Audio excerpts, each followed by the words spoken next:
pitcher of milk. Drink some, for you must be thirsty, I am sure. But pray save a little for me, as I am dying of hunger and thirst.' But he seized the pitcher and drank all it contained at a single draught, and then broke it to atoms on the nearest stone, saying with a malicious smile: 'As you have not eaten anything you cannot be thirsty.' 'Ah!' cried the Princess, 'I am well punished for disappointing the King and Queen, and running away with this ambassador about whom I knew nothing.' And so saying she wandered away into the thickest part of the wood, and sat down under a thorn tree, where a nightingale was singing.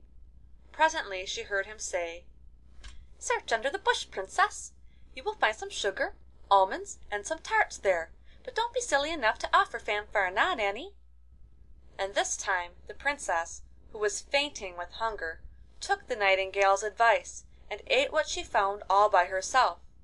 But Fanfaronade, seeing that she had found something good, and was not going to share it with him, ran after her in such a fury that she hastily drew out the Queen's carbuncle, which had the property of rendering people invisible if they were in danger. And when she was safely hidden from him, she reproached him gently for his unkindness.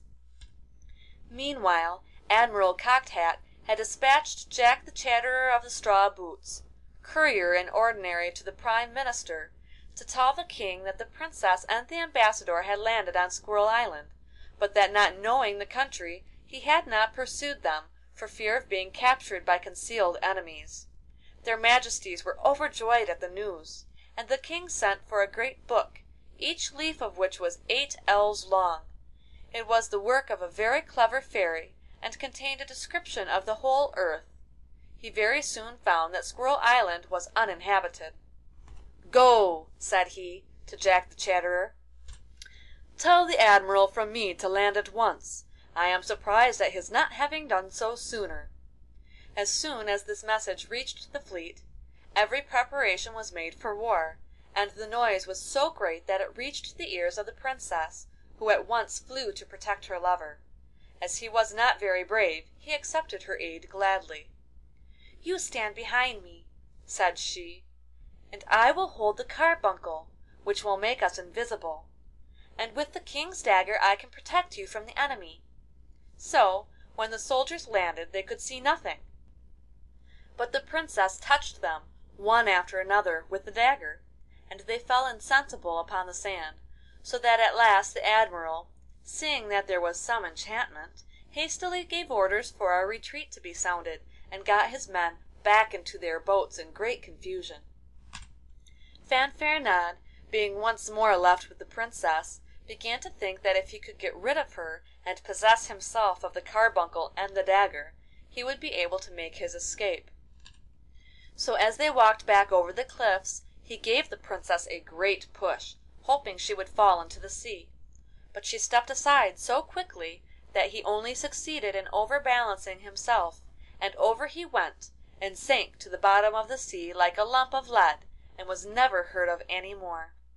While the Princess was still looking after him in horror, her attention was attracted by a rushing noise over her head, and looking up she saw 2 chariots approaching rapidly from opposite directions. One was bright and glittering, and drawn by swans and peacocks, while the Fairy who sat in it was beautiful as a sunbeam. But the other was drawn by bats and ravens, and contained a frightful little dwarf who was dressed in a snakeskin, and wore a great toad upon her head for a hood. The chariots met with a frightful crash in mid-air, and the Princess looked on in breathless anxiety, while a furious battle took place between the lovely Fairy with her golden lance, and the hideous little dwarf and her rusty pike. But very soon it was evident that the beauty had the best of it, and the dwarf turned her bats' heads and flickered away in great confusion, while the Fairy came down to where the Princess stood, and said, smiling: 'You see, Princess, I have completely routed that malicious old Carabosse. Will you believe it? She actually wanted to claim authority over you for ever, because you came out of the tower 4 days before the 20 years were ended.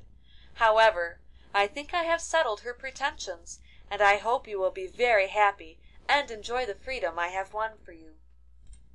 The Princess thanked her heartily, and then the Fairy despatched one of her peacocks to her palace to bring a gorgeous robe for Mayblossom, who certainly needed it, for her own was torn to shreds by the thorns and briars. Another peacock was sent to the Admiral, to tell him that he could now land in perfect safety, which he at once did, bringing all his men with him, even to Jack the Chatterer, who, happening to pass the spit upon which the Admiral's dinner was roasting, snatched it up and brought it with him.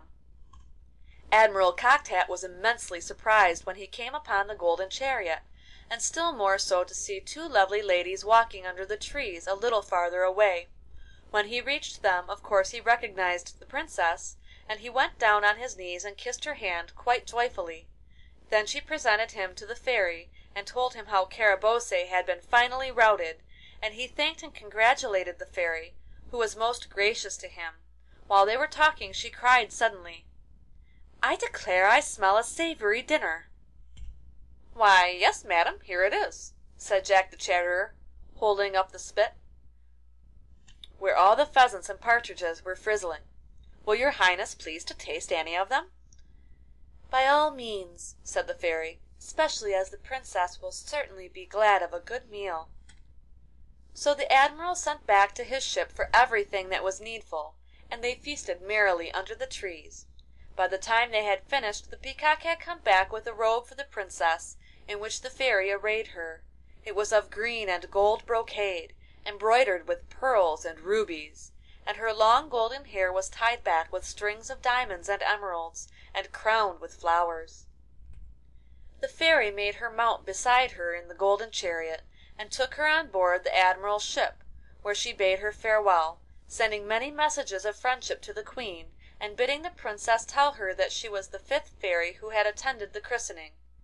Then salutes were fired, the fleet weighed anchor, and very soon they reached the port.